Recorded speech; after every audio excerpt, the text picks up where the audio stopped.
If you are feeling really tired, cranky, moody, having trouble sleeping, maybe feeling like you have food intolerances, and you're choosing to eat a more plant-based eating pattern, then listen up because this video is for you. My name is Shannon and I am a non-diet registered dietitian nutritionist and culinary coach who specializes in plant-based nutrition and intuitive eating or food freedom. And I know that sounds like, well, how do you eat intuitively and have food freedom if you're choosing to eat plant-based? Well, that is what I am here to help you with.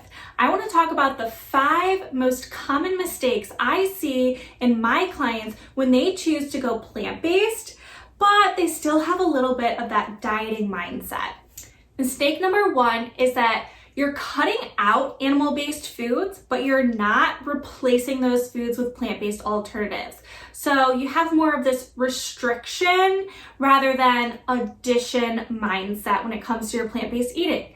And animal-based proteins and animal-based derived foods, they can be very nutrient dense. They're very concentrated in protein and amino acids. So if we are choosing not to eat those foods or to at least limit those foods, then we need to increase the variety of foods and be more intentional about plant-based foods that have those nutrients in them.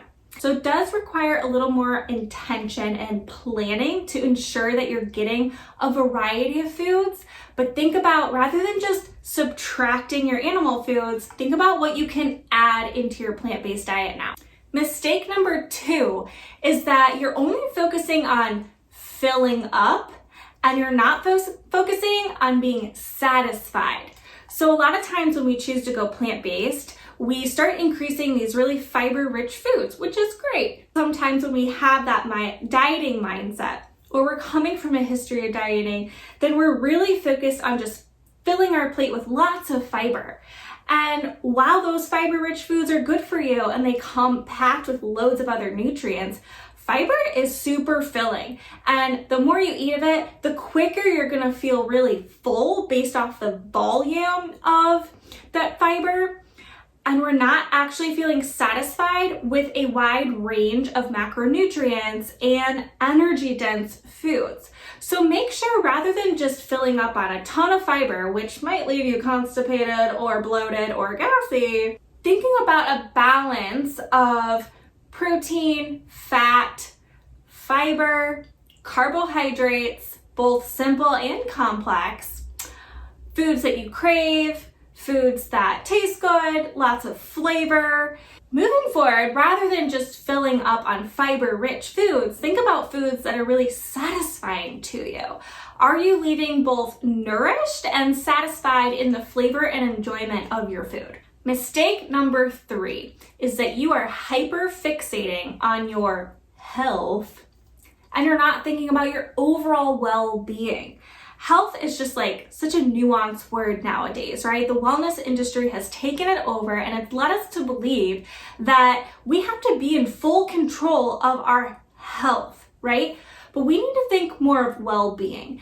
While plant-based nutrition can absolutely improve our health and well-being, when we're only fixated on the foods that we're eating or not eating, then we're forgetting about all these other major components of well-being: sleep, movement, stress management, social connection, spiritual, vocational. All these things contribute to your well-being.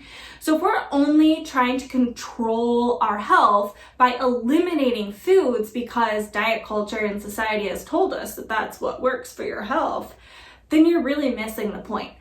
I like to take a holistic approach with my clients, and they might come to me for plant-based nutrition, but then I start saying, well, by all this restriction and focus on health, you're still not looking at your sleep, you're still over-exercising while under-fueling, you're constantly stressed, and you're never gonna get the full benefit of a plant-based diet if you can't work on all of those aspects of your well-being.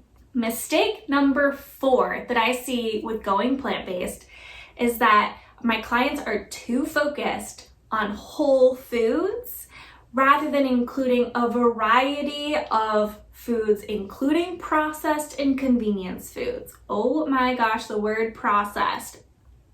We have processed foods in order to have convenience at home, convenience on vacation, or when you're traveling, or when you have to take food to work.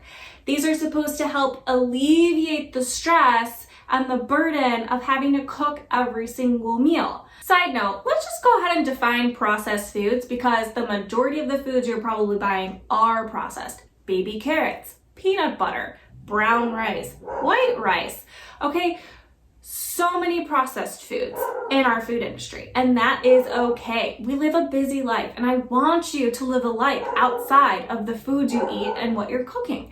So choosing to get microwavable rice, or frozen vegetables, or canned fruit, or pasta varieties, even frozen meals, if that is something that can make your life easier, highly recommend starting to add some variety. Yes, do I want you to eat whole foods? Absolutely, but it depends on your budget, your region, what's available in the stores near you, and that's not a requirement to eat plant-based. I think you should include all types of foods in your plant-based diet, from whole foods to processed foods. Mistake number 5. Everyone who goes plant-based thinks they should just stock up on every supplement that you need. Well, yes, you do need supplements when you're plant-based. It does depend on how plant-based you are, right? So if you are 100% plant-based, not eating any animal-derived foods, then you might need some more supplements in your plan.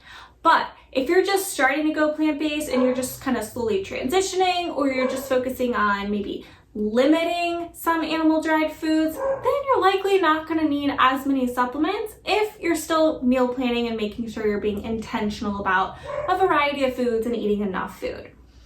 Overall, if you're eating a variety of plant-based foods and you're eating enough food for your body, so not restricting on calories, then you're likely going to be able to get plenty of nutrients, vitamins, and minerals from your food. When you're thinking supplements, it is super important to get your blood work checked at least once a year, because we don't want to just start taking a bunch of supplements if we don't have a nutrient deficiency. That's a waste of money.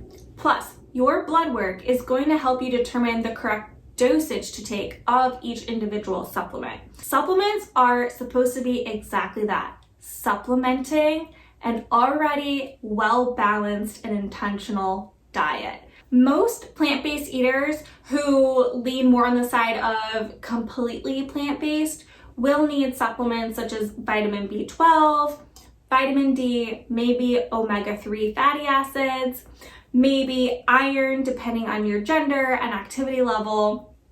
If you feel like you're living with any of these plant-based nutrition mistakes, then please see the notes below for some tools that I have for you to help you get out of this rut. Make sure you hit subscribe so you can follow for more plant-based nutrition and intuitive eating tips.